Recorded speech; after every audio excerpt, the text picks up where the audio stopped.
Hello दोस्त, NB के GS classes में आपका स्वागत है। जैसा कि मैंने फर्स्ट वीडियो में बताया था कि भारतीय इतिहास से लगभग 25 से 40 क्वेश्चन पूछे जाते हैं। इसी को ध्यान में रखते हुए मॉडर्न इंडिया का सेकंड पार्ट भारतीय राष्ट्रवाद का उदय पे मैं आज इस विषय पे डिस्कशन करूंगा, जिससे कि कुछ संभावना है कि एक या दो क्वेश्चन इससे पूछे जाएं। भारतीय राष्ट्रवाद का जो उदय होता है उसके कई रीजन थे, जैसे कि ब्रिटिश शासन और उसके प्रत्यक्ष एवं अप्रत्यक्ष परिणाम थे। जो ब्रिटिश शासन के जो विदेशी चरित्र थे, धन का निष्कासन हो रहा था, देसी उद्योगों का विनाश हो रहा था। आपको पता ही होगा कि दादा भाई नौरोजी ने इस पर ड्रेन ऑफ वेल्थ की थ्योरी प्रतिपादित की थी, जिससे राष्ट्रवाद की भावना को भरने में काफ़ी सहायता मिला था। जो रेलवे, डाक, तार आदि की तरह प्रशासनिक एकीकरण हो रहा था। जो राष्ट्रवादी विचार थे उससे प्रेस के माध्यम से उनका प्रचार प्रसार हो रहा था, क्योंकि साथ ही जो रूसो, मैजनी, गरिबाल्डी के जो साहित्य थे उनके द्वारा भी राष्ट्रवादी विचारधारा का प्रसार हो रहा था। 19वीं शताब्दी में राष्ट्र सामाजिक एवं धार्मिक सुधार आंदोलन की शुरुआत हो चुकी थी। राजा राम मोहन राय, आर्य समाज के दयानंद सरस्वती तथा विवेकानंद ने इसमें काफ़ी योगदान दिया। नस्लीय भेदभाव की नीति में हम लोग देखते हैं कि अंग्रेज अपने आप को बहुत श्रेष्ठ समझते थे तथा भारतीयों को घृणा की दृष्टि से देखते थे। इससे भी एक राष्ट्रवाद की भावना उभरने लगी। जो रिटर्न के द्वारा आर्म्स एक्ट के तहत भारतीयों को हथियार रखने पर पाबंदी लगा दी गई थी, तथा बर्नाक्युलर प्रेस एक्ट के द्वारा जो प्रेस की स्वतंत्रता को खंडित किया गया था। उसी प्रकार रिबन की नीति में हम लोग देखते हैं तो एडवर्ड विवाद, श्वेत विद्रोह आदि कुछ महत्वपूर्ण कारण थे, जिससे कि राष्ट्रवाद की भावना उभरने में काफ़ी सहायता मिली। ये कुछ संगठन है जिसको कि आपको याद रखने की आवश्यकता है, खासकर land holder society, Bengal British Indian society, दोनों को मिला के 1851 में ब्रिटिश इंडियन एसोसिएशन का गठन किया गया। उसमें east Indian association, Indian league, लेकिन इंपॉर्टेंट है इंडियन एसोसिएशन, जिसकी स्थापना 1876 में सुरेंद्र नाथ बनर्जी एवं अनंत बोस ने किया था। कहा जाता है कि इंडियन एसोसिएशन पहला ऐसा एसोसिएशन था जिसका कि अखिल भारतीय स्वरूप ले रहा था, लेकिन देखा जाता है तो इसका ज़्यादातर प्रभाव बंगाल में ही था। इसलिए एक अखिल भारतीय, पूरा ओवरऑल इंडिया में एक ऐसी संगठन की स्थापना की आवश्यकता थी, जिससे कि राष्ट्रवादी विचारधाराओं का प्रचार प्रसार हो गया और स्वतंत्रता के, जो भारत की स्वतंत्रता है उसके और हम एक कदम और आगे बढ़ सके। इसी को ध्यान में रखते हुए 1885 में ए ओ ह्यूम ने कांग्रेस की स्थापना की। ये ब्रिटिश नागरिक थे।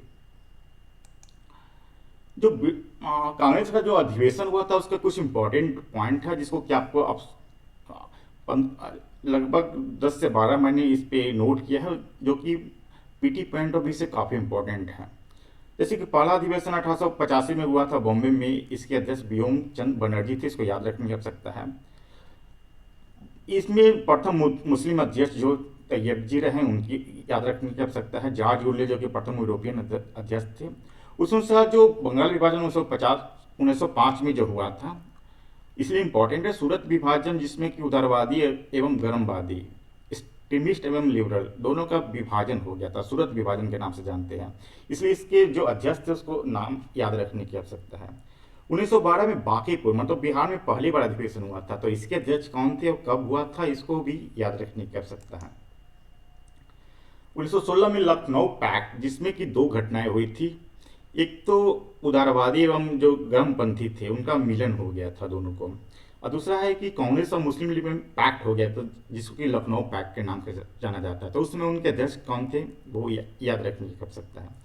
1917 में एनी बेसेंट जो प्रथम महिला अध्यक्ष चुने गए थे, तो प्रथम महिला अध्यक्ष के लिए क्वेश्चन पूछे जा सकते हैं। लेकिन प्रथम महिला जो कि भारतीय, वो श्रीमती सरोजिनी नायडू थी, जो कि 1925 में कानपुर अधिवेशन में उन्होंने अध्यक्षता की थी। उस अनुसार 1922 में गया, जो कि बिहार में है।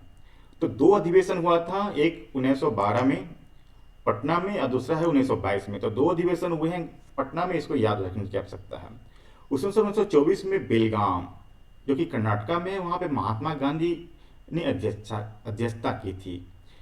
और जो कांग्रेस का एकमात्र अधिवेशन है इसमें महात्मा गांधी ने अध्यक्षता की है, वो है बेलगाम अधिवेशन। तो इसको याद रखने की आवश्यकता है। इसमें जो है कि 1929 में पूर्ण स्वराज की संकल्पना ली थी, उसके अध्यक्ष जवाहरलाल नेहरू थे। ये याद रखिए, काफ़ी क्वेश्चन से पूछे जा सकते हैं। ये 1938-39 में सुभाष चंद्र बोस के अध्यक्ष रहे थे, लेकिन 1939 में त्रिपुरी संकट के नाम से एक टर्म यूज होता है, वो क्वेश्चन उससे पूछे जा सकते हैं। 1939 में सुभाष चंद्र बोस इलेक्टेड हुए थे अध्यक्षता के लिए, लेकिन गांधी जी ने इसका विरोध किया था। उन्होंने कहा था कि पट्टा सीतामढ़ैया की हार मेरी हार है। इसी कारण सुभाष चंद्र बोस ने रिजाइन दे दिया था। उसके बाद डॉक्टर राजेंद्र प्रसाद, जो कि बिहार के ही हैं, जो प्रथम राष्ट्रपति रहे हैं, उन्होंने इसकी अध्यक्षता की थी। एक क्वेश्चन ये पूछा जाता है कि जिसमें भारत स्वतंत्र हुआ उसमें इसके अध्यक्ष कौन थे, तो ये जेपी कृपलानी। 1947 में कोई अधिवेशन नहीं हुआ था, जो 1946 में जो अध्यक्ष थे वही 1947 में ही थे। तो ये कुछ इंपॉर्टेंट पॉइंट है जिसको की आवश्यकता है याद रखने के, से क्वेश्चन पूछे जा सकते हैं। इसमें ये इंपॉर्टेंट है, कांग्रेस स्थापना के समय में दो थ्योरी है, सेफ्टी वॉल्व सिद्धांत और तड़ित चालक सिद्धांत। इसका लाजपत राय ने इसका कंसेप्ट दिया था, तड़ित चालक ने गोपाल गोखले ने इसको कंसेप्ट दिया था। तो किसने क्या कहा इसको याद रखने की आवश्यकता है।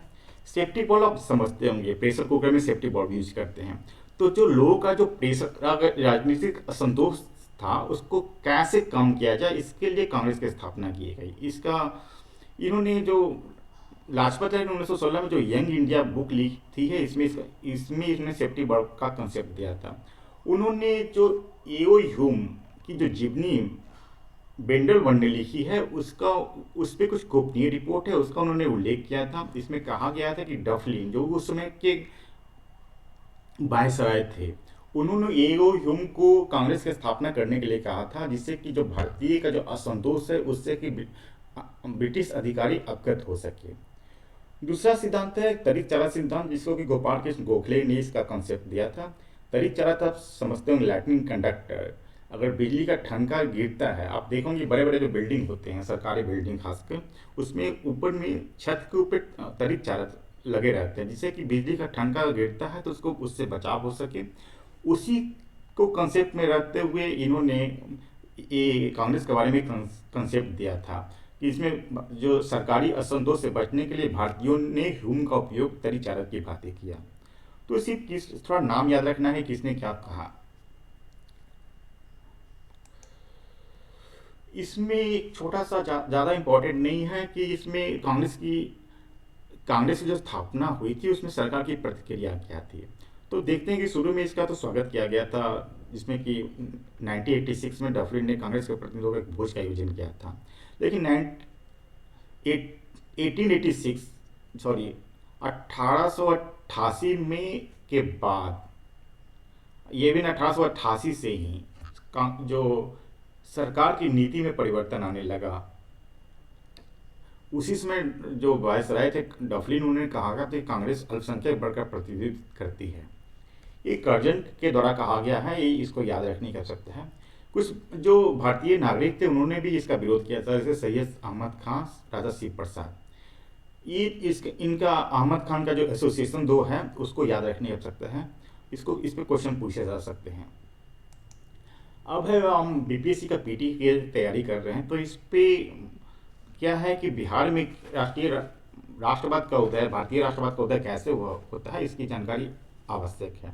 तो हम देखते हैं कि जैसे भारतीय राष्ट्रीय स्तर पे राष्ट्रवाद का उदय हो रहा था, उसी अनुसार बिहार में भी उसी का प्रभाव था, यहाँ भी राष्ट्रवाद का उदय हो रहा था।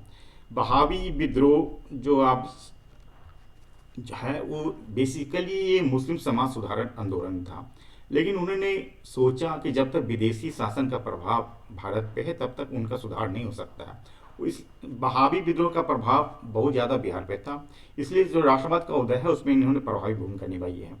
1857 का जो विद्रोह है, जैसा कि मैंने पिछले वीडियो में चर्चा किया था, बाबू कुंवर सिंह ने इसमें बढ़ चढ़ कर भाग लिया था। इसका भी राष्ट्रवाद के उदय में काफ़ी प्रभावी भूमिका निभाई। हम देखते हैं कि जो राष्ट्रवाद का जो प्रभाव था उदय का, वो बंगाल में सबसे ज़्यादा था। 1912 के पहले बंगाल बिहार का ही एक हिस्सा था, तो अगर बंगाल में उसका राष्ट्रवाद का उदय हो रहा था तो ऑटोमेटिकली उसका प्रभाव बिहार पे भी था। हम देखते हैं कि 1886 के कलकत्ता अधिवेशन में बिहार के कई प्रतिनिधि भाग लिए थे। उसके बाद सभी जो अधिवेशन था उसमें बिहार के प्रतिनिधि ने लगातार भाग लिया। ये 2 मैंने पहले चर्चा कर दी थी कि 1912-1922 में जो बिहार में अधिवेशन हुआ था उसकी अध्यक्षता किसने की, तो याद रखिए इस पे क्वेश्चन पूछे जा सकते हैं। अगर अगले एक महीना में लगभग मैं 30 से 40 वीडियो अपलोड करूंगा, तो अगर आप चाहते हैं कि 67 पीटी पॉइंट ऑफ व्यू से आपको सभी वीडियो मिलता रहे तो काइंडली सब्सक्राइब माई चैनल। धन्यवाद।